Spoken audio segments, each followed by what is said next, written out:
We're continuing on with infrastructure here. I'm going to make this small and make it big again. See how this works. Continuing on with infrastructure, we're trying to figure out how this economy works that we currently live in, how we make a living, and where it came from, where this system came from. And honestly, when we talk about globalization, globalization happened. It started in 1492. That's when the world system began, and we're just still doing it. So the world system lives on debt. Um, we talked about this. We talked about the. Uh, hold on.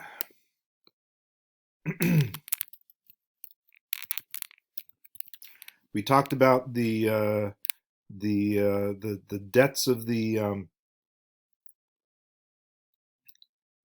Cortez. We haven't talked about the debts of Cortez. So, what was it like as a conquistador? We talked about conquistadors. So Cortez is there. Uh, Here he is, the butcher of Tenochtitlan, defeating the Aztecs.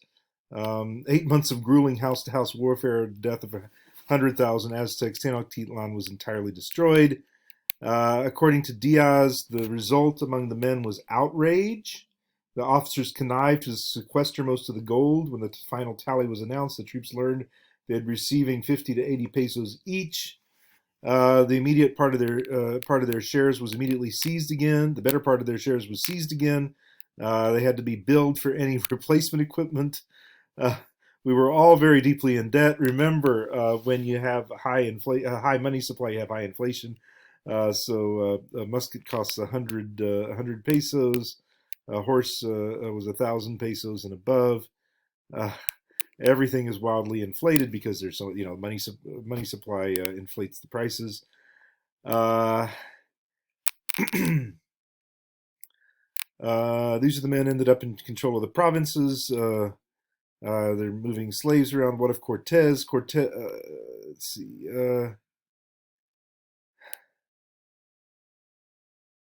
Let's see. We're not dealing with psychology of cold calculating greed, but a much more complicated mix of shame and righteous indignation. The frantic urgency of debts that would only compound and accumulate. These were almost certainly interest-bearing loans. An outrage at the idea that after all they had gone through, they should be held to owe anything to begin with. What of Cortez?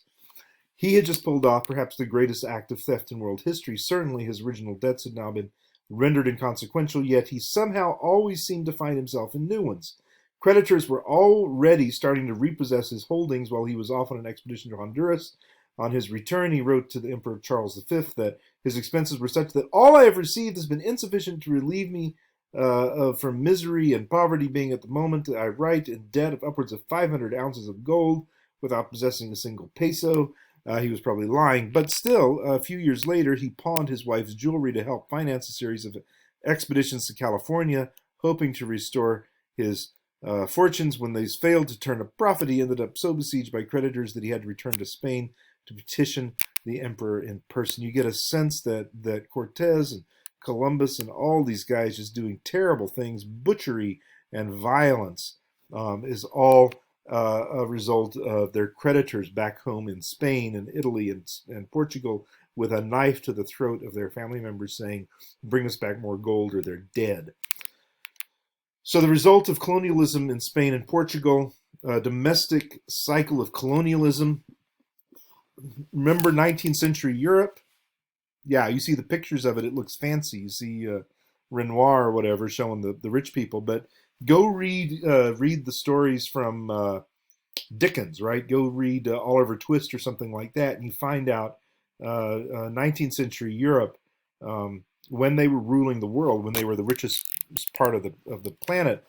Back home in London, it was a pigsty. It was filthy. There was feces everywhere, and there was hunger and violence and poverty and filth and misery. It was a terrible, terrible place to be in 19th century Europe. Why do we know this? Because many of our ancestors, my own ancestors, came from Germany. You look at Germany today; it's a beautiful place and really rich and clean and nice. But in the 1880s, it was horrible. It was filthy and disgusting and vile, and that's why my ancestors left. It was endless wars and violence and misery.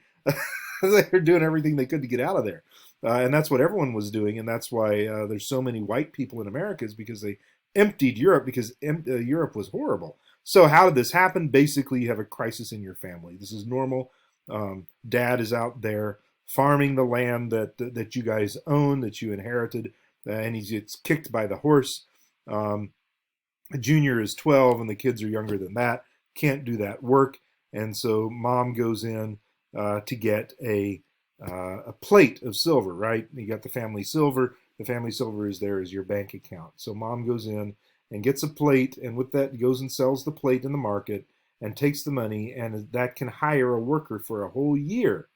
And so the worker works for a year. Junior's now 13. He's still not big enough to run the farm, though. So mom goes in to buy another year's worth of a worker to do the work that dad was doing. But instead, there's inflation. And so she goes to sell a plate, and it won't pay for a whole year. So she has to sell 2 plates to pay for a whole year. And the year after that is 4 plates and 6 plates. And so by the time Junior hits 16 and he cannot be out there working the horses, um, their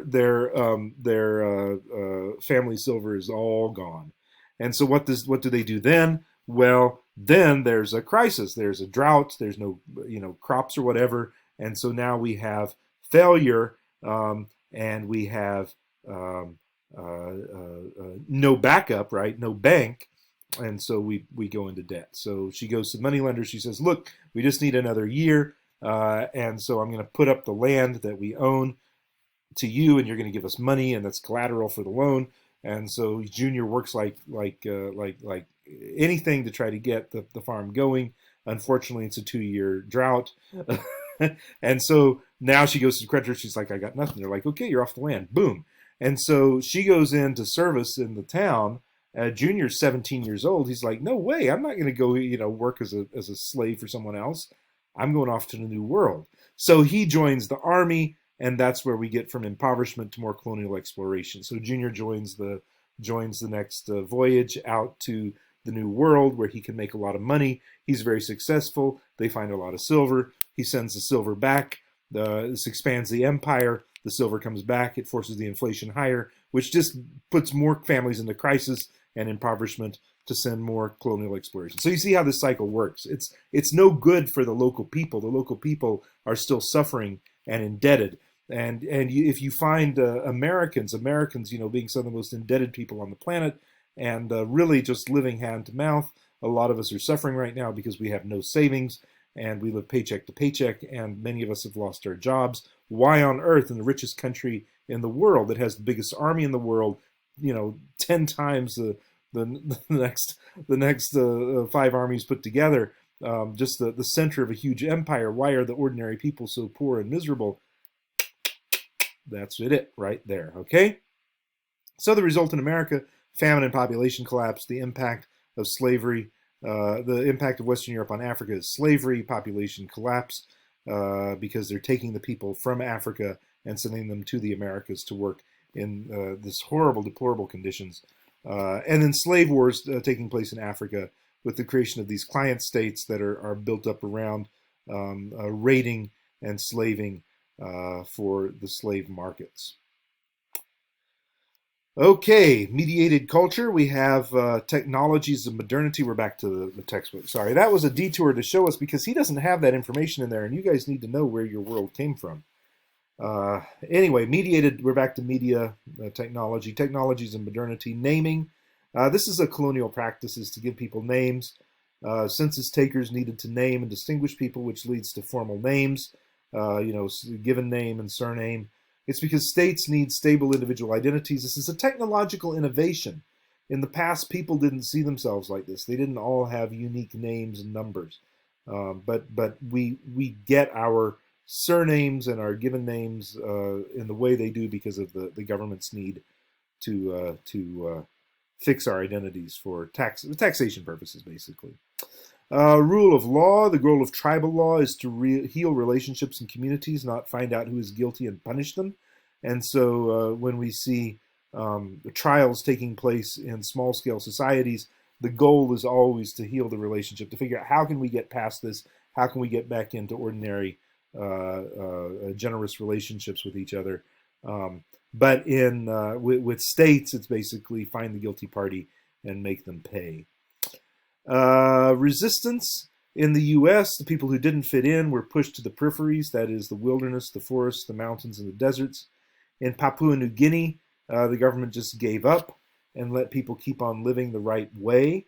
Um, you don't have to have property ownership. This is something we didn't read. We didn't get to chapter 6 uh, in Bashkow, and I may have mentioned this in class, but what happens in chapter 6 is he tells about what happened when they said, "Hey, um, the government goes bankrupt."